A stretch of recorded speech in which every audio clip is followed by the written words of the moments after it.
So, as the year of 2021 was finally coming to a close, I was actually getting ready for a different motorcycle trip, the annual one we normally go on.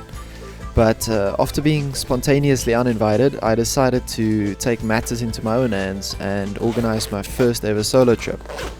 So I hopped onto Google to try and figure out a way to bypass the old GPS system, as I didn't have a GPS. I mean, it couldn't be that hard, seeing that cell phones can do most of everything these days. So after finding Google Maps, I decided to actually learn it as quickly as possible and finally plan my own route. So yeah, to everybody who's ever used Google Maps, I'm pretty sure this looks familiar. There are tons of great videos out there explaining exactly how to use Google Maps, so I learned it pretty quickly. To give you a rundown of the entire trip, it was going to be about 6-7 days. I'd like to keep it not too formally ordered, in a sense of being able to explore further if I decided to stay at one place or at one point in the whole trip. But just to give you a quick rundown, these were all the things that I was planning on doing. It was quite the big list, I know, but I wanted to try and cram in as much activities as possible, along with all my destinations, my camping spots. The orange ones were potential camping spots and the green ones were the ones I ended up staying at. Now, seeing as this was my first ever solo motorcycle trip, I thought what better way to do it than to try and replicate the first trip I ever took. Was back in 2014 when I was still just a kid. I did it with my late grandfather back then. But anyways, so day one, I would start off from our farm in Cradock. And I would be traveling through the Swaershoek Pass outside of Cradock, obviously trying to cover as much dirt roads as possible, turning off just before Somerset East, going through Middelwater, and eventually reaching Anne's Villa, and then taking these passes through the Addo Elephant Park, and then eventually reaching Addo, passing through Addo and getting all the way down to PE, where I'd be camping at a place called Sleepy Hollow the first night. I'll quickly give you a rundown of the rest of the trip, but if you are hungry to jump into day one, just forward to the next timestamp. So day two, I was planning on not doing too much riding, as I was really keen on doing some surfing in Jeffreys Bay. So this was the route for day two. Early the next morning, I'd be driving down to Jeffreys Bay, grabbing a surfboard to hire, and then later on heading up north, going through Imansdorp, through Anki, through Cambria, and eventually sleeping at Kurukaya. Day three, which I was planning on spending in the Baviaanskloof itself. Not very far, not a lot of distance to cover, but I was planning on making a big outing out of it. Day 4, I'd be going through the Baviaanskloof after sleeping at the Makkedaat Caves, driving all the way through Prince Albert, through the Swartberg Pass, and then eventually reaching DL, where I'd be camping the 4th night. The 5th night was my main attraction for this whole trip, was the Knysna garden route, which is something I've always wanted to do. I was planning on stopping maybe at the Kango Caves, maybe at a wildlife resort, maybe even at a whole bunch of places, and I was also maybe planning on doing some paragliding just outside of George. I've actually spoke to the people and they sounded amazing. And then I also, after that, day 6, after sleeping in the garden route, I'd be doing some kayaking either in Knysna or at the Titikama Nature Reserve. Otherwise, I was also planning on doing the Blowkrans bungee jump. So there was a lot of things planning to do. After sleeping my final night at the Vlucht, I'd be heading back up home with a really long trek again. So the trip was pretty lengthy, but it seemed like something very fun to do, not too far away from home, and all in all, so many activities I was really looking forward to.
And so my journey began.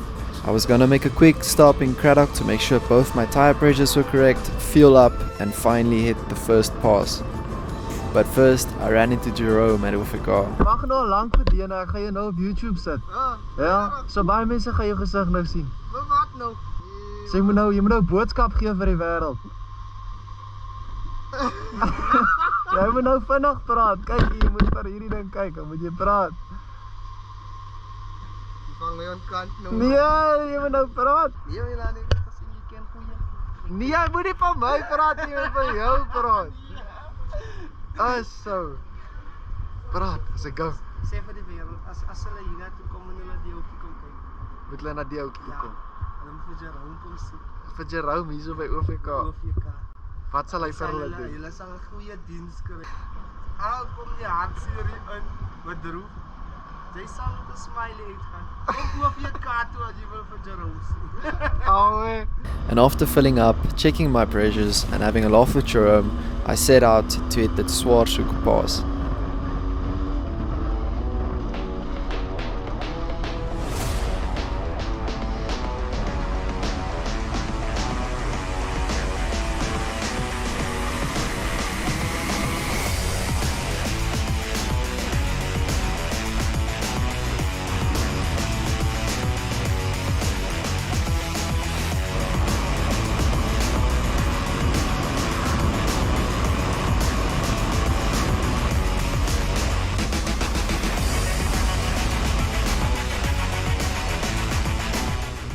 So yeah, my newly set up navigation system was working well. I had all of my camera equipment packed into my small little tank bag, in which I had my phone at the time, although it was overheating, so I was going to move it to my screen pretty soon. These were definitely some of the longest and most straight roads I've been able to find in South Africa, but one of the nice things about them is you can go really fast. It's a very effective way of going down south if you don't want to just take a tar road and at least find some interesting things here and there, like this farmhouse. I also came across a small little town that had like a small church that must have been used quite a lot back in the day. It also had like a small fueling station where I decided to take some of my first photos of the trip.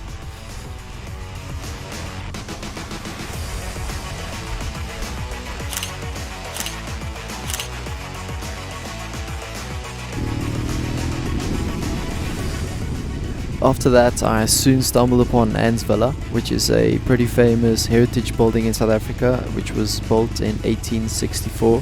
And continuing further on with that road, the roads tend to get super rocky. There were a lot of vibrations hitting my cell phone, so I opted to rather just memorize the road and put away my cell phone, because if my GPS got lost, I would pretty much be screwed.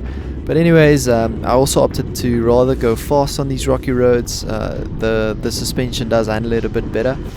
And on top of these mountains, there were incredible views. It's one of the places I've been in South Africa, but like a long time ago. The last time I was here was in 2014, and back then I couldn't really remember much. So I'm very glad I came here again, and just like this farmhouse or farm style here, the views that some of these buildings have are crazy.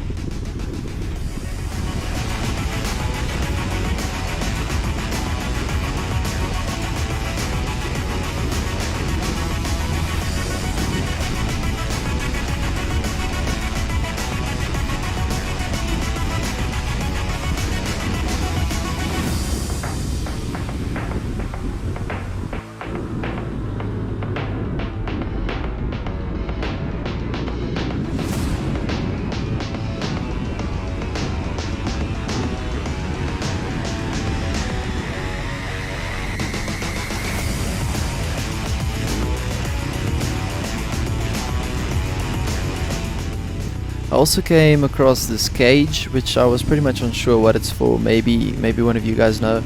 And then next up I saw this. This was easily the best view I had so far on my first day.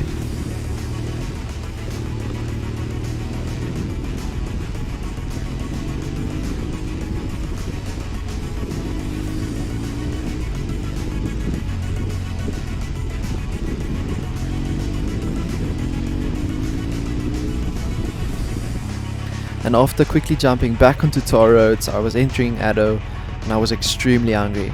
At this point, I had been on the bike for about 4 or 5 hours straight, and I was finally gonna get something to eat. The venue itself was the Addo Wildlife Restaurant. Next to it, there was also a bird sanctuary where you could go bird watching. I was planning on hitting this up if there was enough time, and after eating some delicious ribs, I decided to head back out again, rather to get to Sleepy Hollow in time and see what Sleepy had to offer. I was extremely glad that I rather went with that, because Sleepy would have a couple of surprises. The road down to the coast was pretty peaceful. These roads are not that well maintained, but they've got interesting views. But soon I also ran into a problem. My motorcycle kept either turning off completely or sometimes only killing itself and then continuing onwards. But luckily I had spoken to Jock at Safari 4x4, and he said whenever the bike has problems like this, it's definitely something battery orientated. The motorcycle wasn't getting enough power to its injectors and to indicators, thus switching itself off to make sure it doesn't harm itself. So I did a quick pit stop, stripped down my bike, and had an inspection on the battery.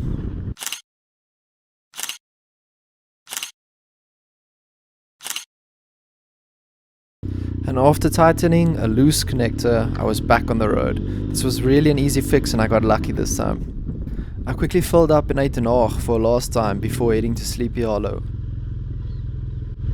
Julle klaar? Nogie? Hi corner.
So it turned out Sleepy Hollow had a lot more than I was bargaining for.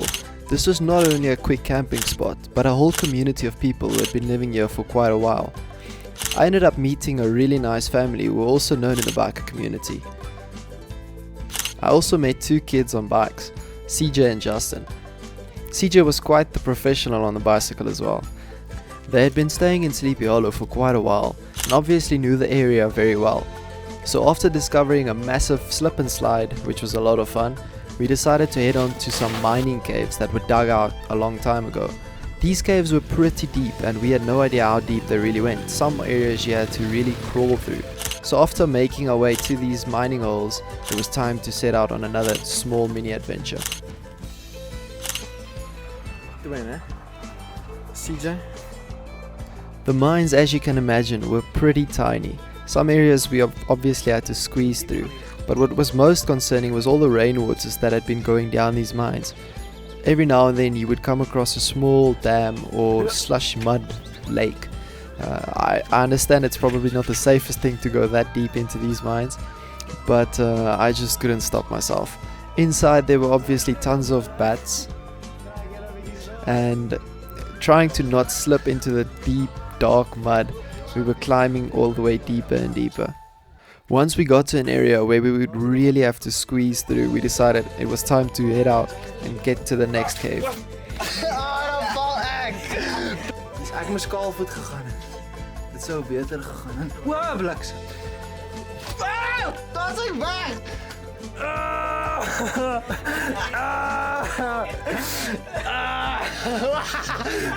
And yeah, just like that we were done exploring our final cave. and we head back to the camping places. I was invited to join them with a lovely dinner. Thank you so much, I really appreciate it. And the rest of the night also had a couple of interesting developments. Obviously, after a very exciting and late first day, I was looking forward to see what the rest of this trip was going to hold in stock for me. I do apologize for taking so long in this video. I've been busy with a couple of things to sort out, but I am sure to get the rest of the videos up as soon as possible.